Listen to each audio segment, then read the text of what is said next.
The Secrets of Life with Suvas, Agam.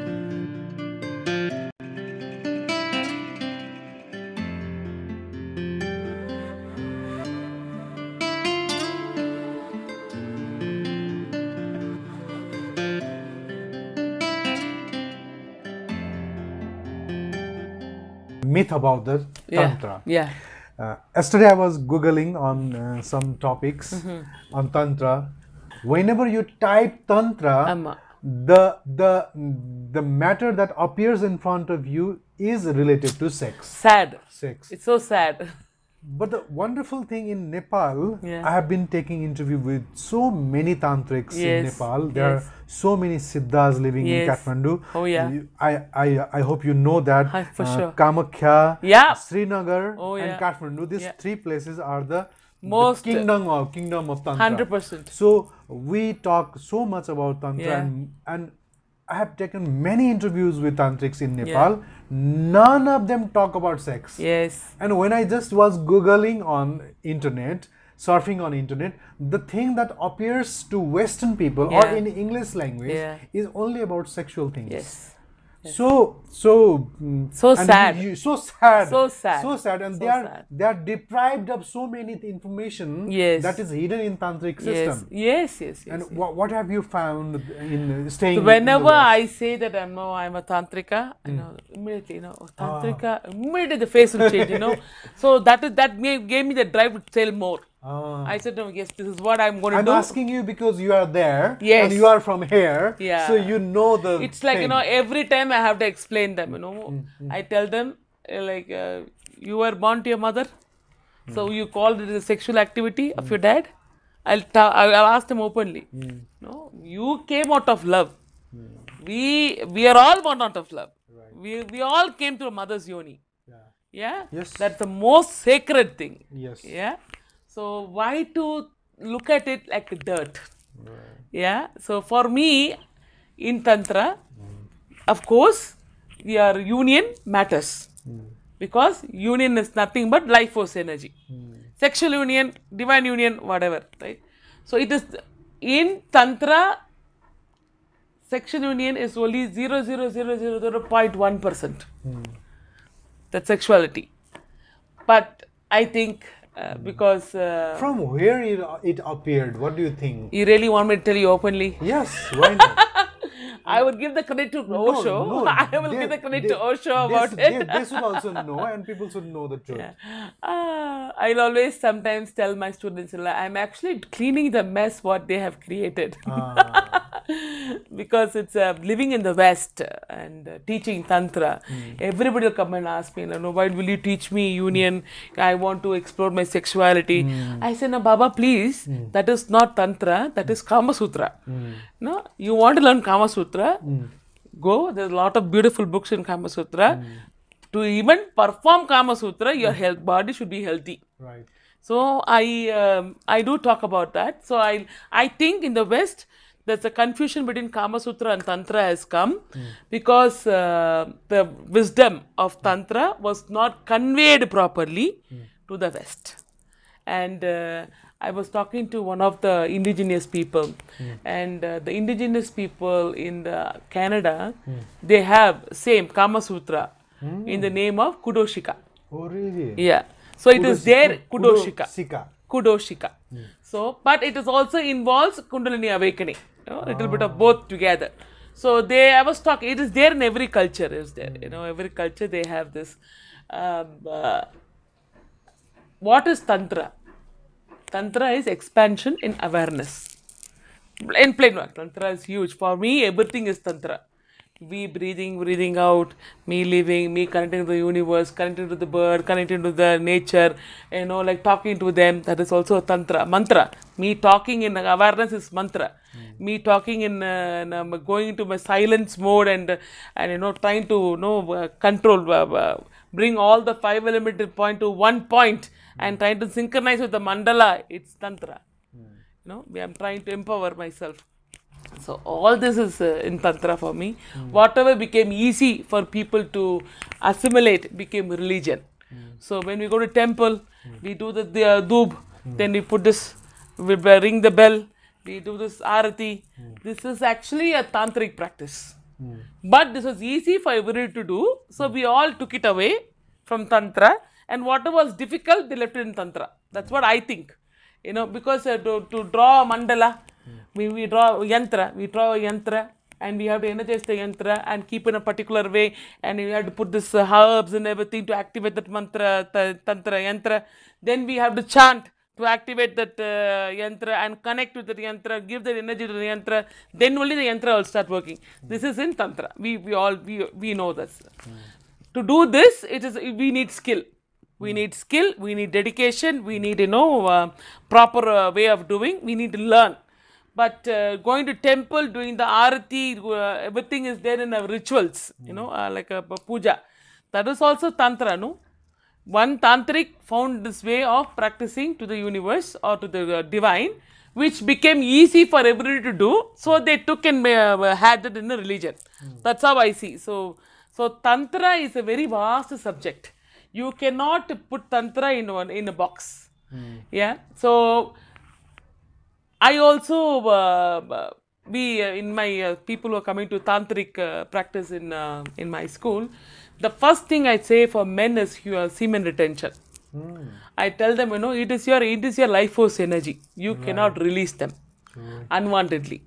It is the rule in my school. If you want to become a tantric and if you want me to guide you, and you cannot waste your life force energy just for your pleasure.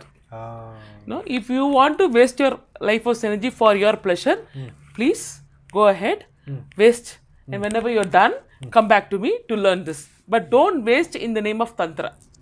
So because there is no release in Tantra. Even in the sexuality, even if they're going to enhance the energy, whatever they're doing, there is no release. Then, you understand. So our criteria of Tantra is entirely different. Our criteria of Tantra is like, whatever in your body is medicine. The biggest medicine for a man is his semen. That is his biggest medicine. The more the man conserves his semen energy, the more the charishma he'll become. His glow. The glow, aura will start glowing, the eyes will start having a lot of charishma, will become, akarshana will become really, really high. Because why? He's conserving his energy, he's mindful about how he uses his energy. Right? So this is there in Tantra Vidya. Yeah, and I think in Sri Vidya also says that you should not be releasing your semen for men. And even I differ a little bit more. I say even women. Once you want to become a Tantrika, don't waste your life force energy. Your life force energy is medicine. You cannot waste because of your physical pleasure. I am not against pleasure, but pleasure should be only with a proper way. It should not be misusing it. If you misuse it, you are beating up your own body. There is lack of self-love. So sexuality is the 1% only in Tantra. That is like because we are humans. We are all human. I have taken human birth and then I have a child myself. So I have come from it and I became a mother because of it. So it is so sacred. How you connect to that energy matters. If you connect to the energy just because you want to, because of lust, then it is downgrading yourself. You're degrading yourself. But if you connect with that, if a man and a woman is able to see, I am Shiva and Parvati coming union together in that, because I am that Shiva and I am that Parvati. I am going to my husband because it's Shivaratri, I am having that energy union with my husband. That is a sacred time. That is not dirt. That is beautiful. I am becoming one with my spouse. I am copulating because I want a good higher. I want that energy to be with us. That is a bonding. That is divine. So, but how many people are even think about it, right?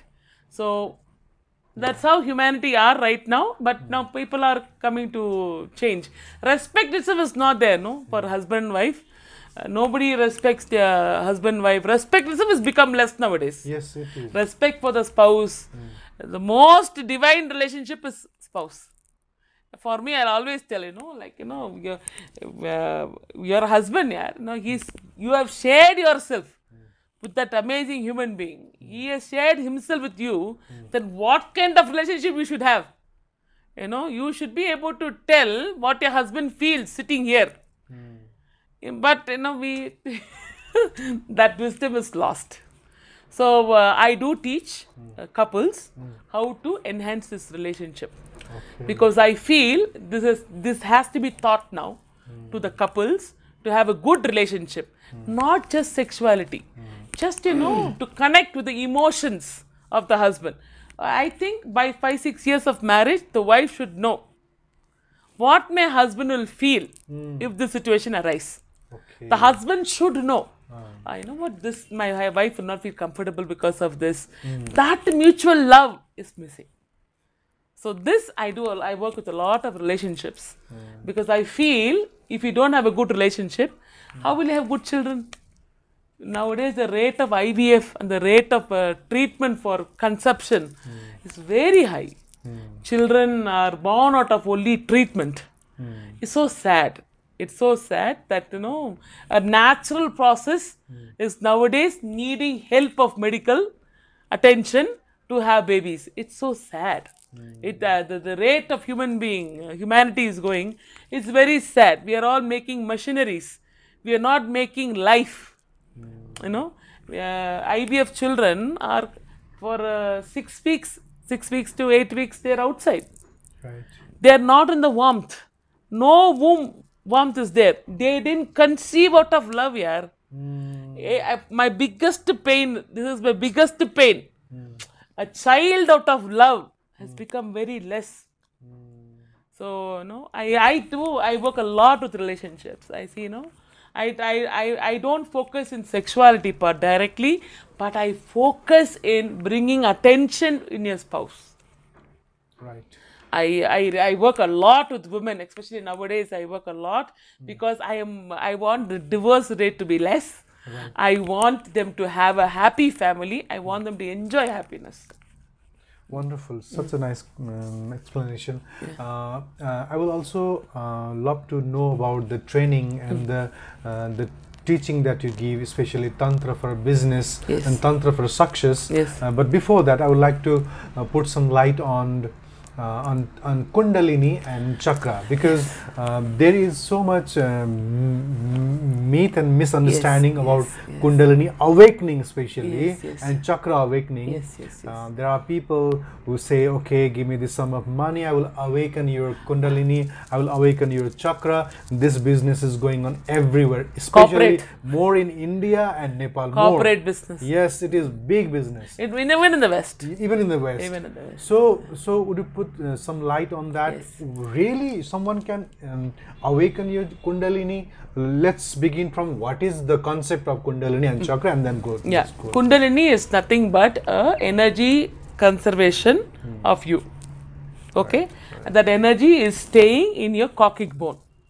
Physical, in the inside a spinal cord. It's a whitish silver energy, which if you enhance your body, if you bring more harmony into your body, that energy will start moving above.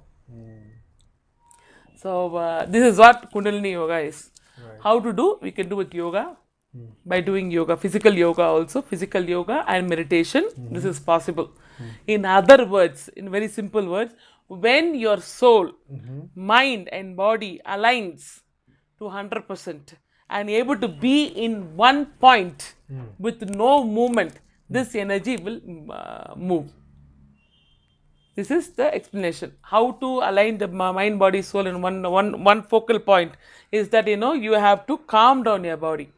There is 7 mesmerized points in the body, 7 main points, 7 Jivanadi, that is main focal point. So when we go into a meditative state, when you go into a trance state, our focal point is going to one of the 7 points. We say in Tamil, Uir Odungum. That means the soul will become still in a point. When the soul becomes still in a point, the mind has got no work there. The mind becomes mindless. And your physical body will become like frozen. That is called Samadhi state. This is what we say in my vernacular language. So when this process keeps happening, when this process is keep happening over the time, so I will tell my clients, I can only talk about what I do. So mostly if they are into serious learning and they are ready to work on themselves, within 48 days the Kundalini will start moving above. It is possible because it is science. I am giving them a prescription. I am telling them you have to follow this every day. In that, body shuddhi is there. I will tell them to clean their body. There's a particular way of doing it is there. Because if your body is not cleansed, how will your soul awaken? Right? So you should go to washroom every day, Going to toilet twice a day is a must. So drinking water mindfully is a must. So this is because I come from the Siddhar family, a family lineage of Siddhar. So we're very particular about, technically a Siddhar will go to washroom, poop, 3 times a day. Okay. Every 8 hours, the food is eliminated from the body. Then only his body is healthy. If not, the body is still not healthy. So we are very particular in that.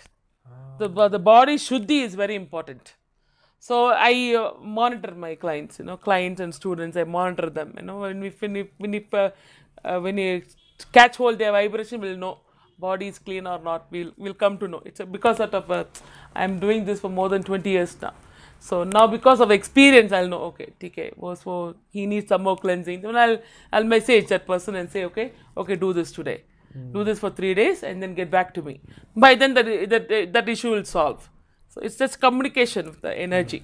So Kundalini is nothing but when your mind, body and soul becomes concentrated in one point in your body, in your energy field. And in that stage, you are able to zone out totally.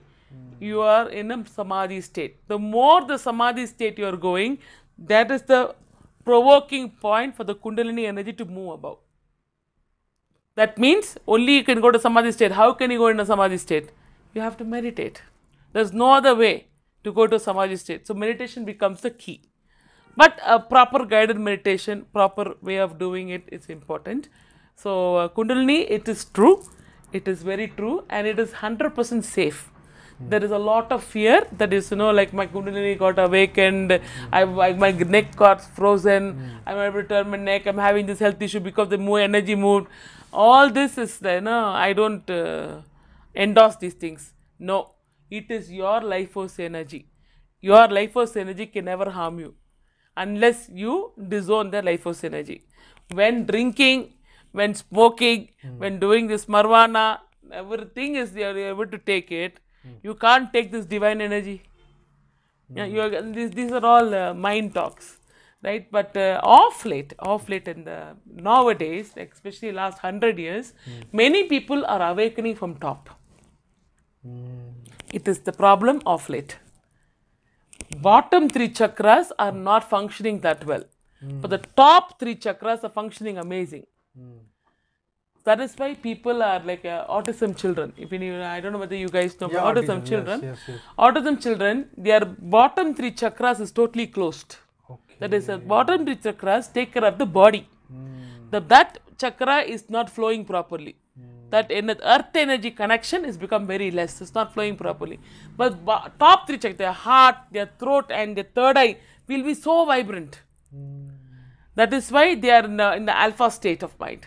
They are very high vibration souls. Most of the autism children are very divine souls. Okay. They just come to burn their karma in this life. Oh, really? Mostly. 99.9%. Most of the autism children have got a beautiful vibration. Whenever I see an autism children in a family, I tell the family, there's a living God. We have a living God in the family. Take care of the child. Do whatever, because that is a very good way of burning karma, keeping the child happy. It's the best way of, cleansing yourself. It's like God living with you. But how many people see that? No, we see them as a burden. So sadly, we see them as a burden.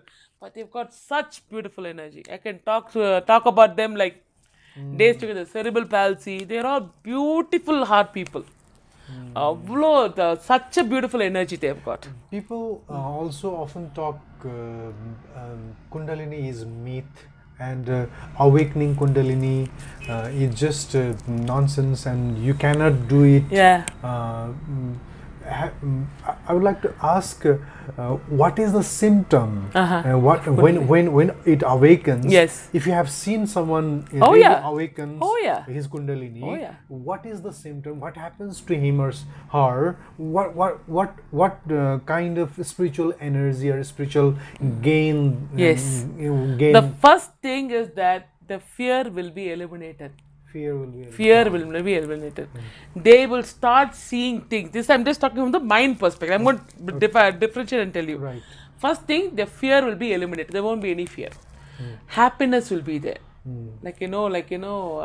Profound happiness. You don't know why you're happy, but you feel happy. That kind of happiness will be there. Your perception will change. The way you see things will start changing. Before, whatever you saw negatively, now you'll see everything positively. Like when you see a gutter in the road, instead of seeing the gutter, you see, the water is flowing very well. It's, though it is having some smell, now I'm saying, oh my God, this water is flowing very well. If this water doesn't flow, then there will be more chaos here.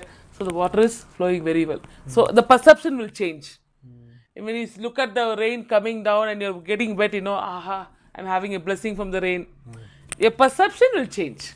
So that is a very good mind thing. And unconditional love will start popping up. You will suddenly feel love for humanity. You suddenly feel connected to the birds. You will feel like you're connected. The animals will draw to you. Dogs will try to come and stay with you.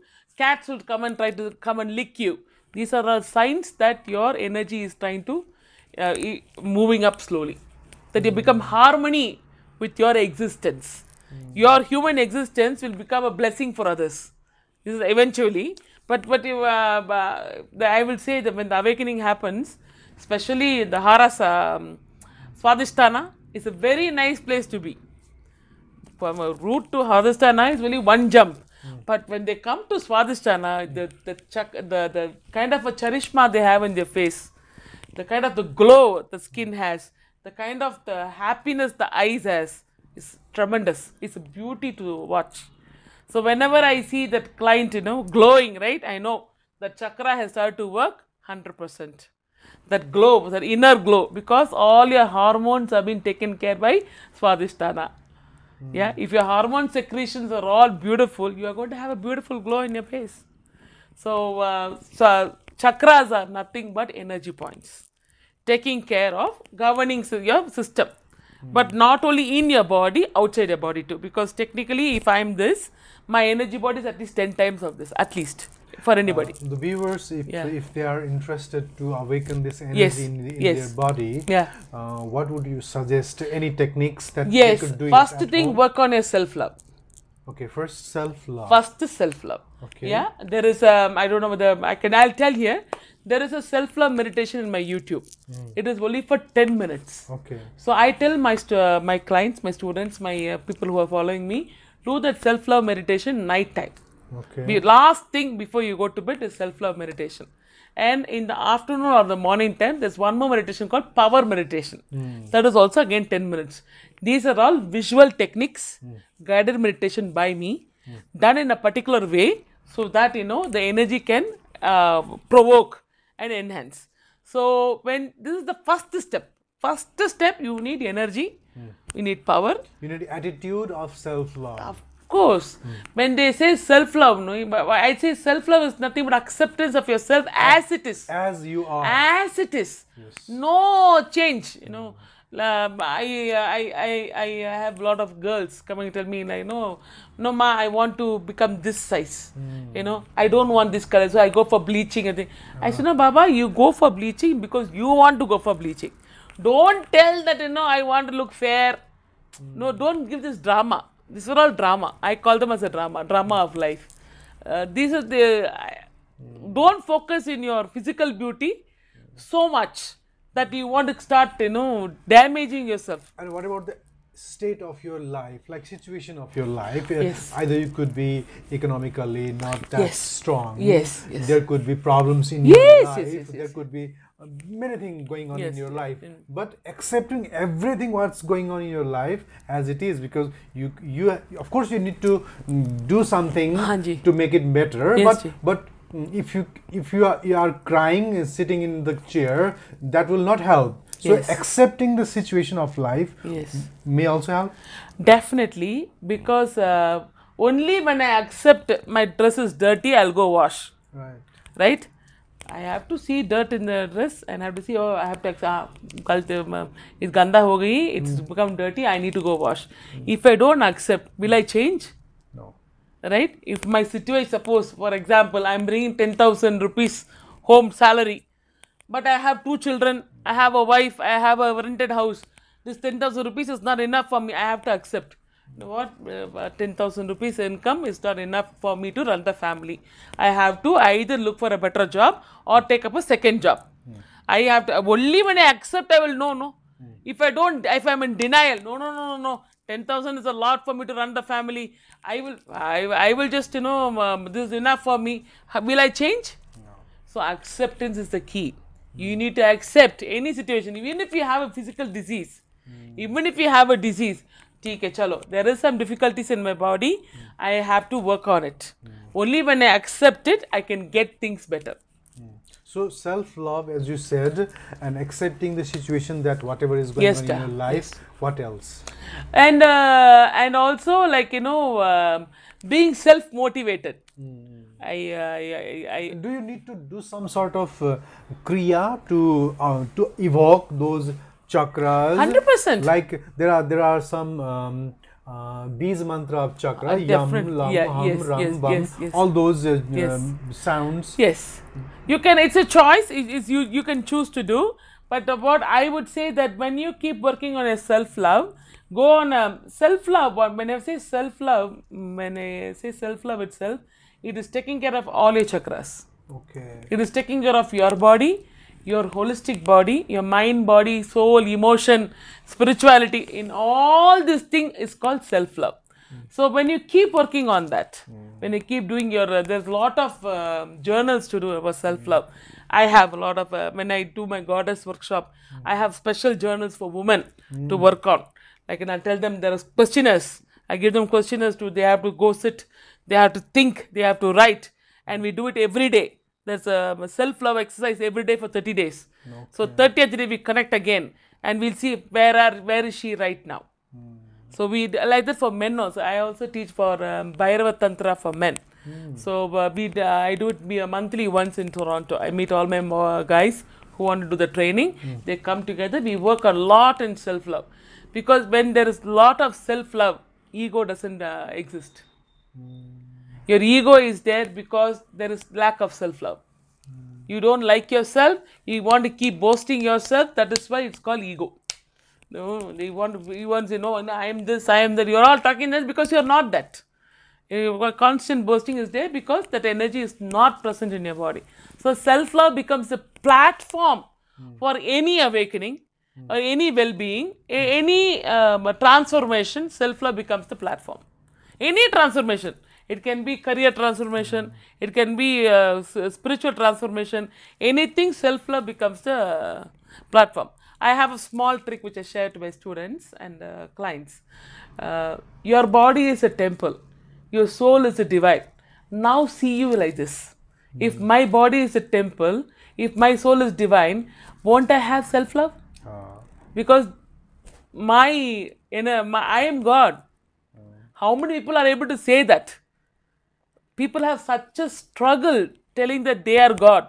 Because they are so used to seeing God outside. Because they have God. God means perfection. God has to be perfect like this. God is like everlasting, ever perfect. But God cannot work if we are not there. What God can do in this universe without living beings. Right. That means God is there in you, no? So I am God. What is there in me is God power. Right? And now if I see myself, I am God. Divine is living in me. Now I will not allow others to betray me. I will not allow others to shout at me. Now I will stand. No, I am God. You are God. You are your God. But I am my God. So that mutual respect will come. So I think this is something is lost. This wisdom, this is the wisdom of our Hinduism. Right? So you can say that self-love is the key to Kundalini. 100%. Self-love is the best platform for anything. Right. You cannot awaken yourself if you have no self-love. Tell me one person who is awakened with no self-love. Definitely. Never. Not even one person. They cannot. That platform doesn't work that way. Your chakra system will not activate if you don't have self-love. If you're constantly telling that, you are not good, why would that energy work for you? Why it should work? You are constantly telling that, no, I am no good. This is not working good. This is not functioning good. Then why it should function? Right. Yeah. So that is something I think we should let us keep it simple. Yes. Let us not complicate. I don't tell my students to chant Vam. No. Only Om chanting. Om. I have some beach. I do some chanting for them. Om, Hreem. I have selected few words. I only focus on that and we keep going with that only. I make it very simple. I don't go to chakra chanting because sometimes chakra chanting can create a lot of heat in the body. Okay. So then the client should know to take care of them. So I don't focus in one. I only focus in holistic body. So when the client comes to me, they say, many people come and say, my chakra is blocked. I say, no, where is blocked? Please show me. This is a very common thing, especially in the West. They say, my chakra is blocked.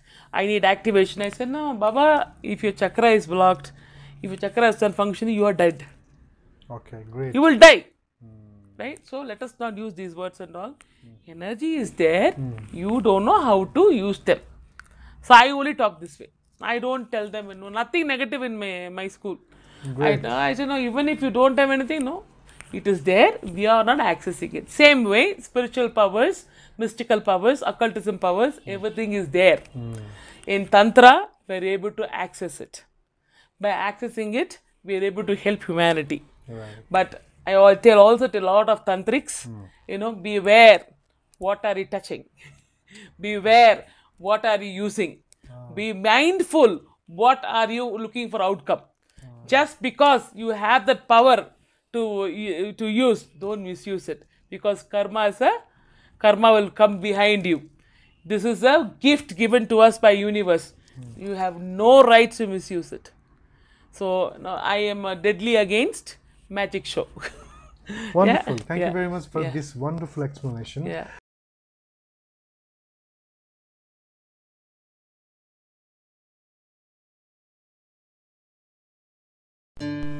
The Secrets of Life with Suvas Agam.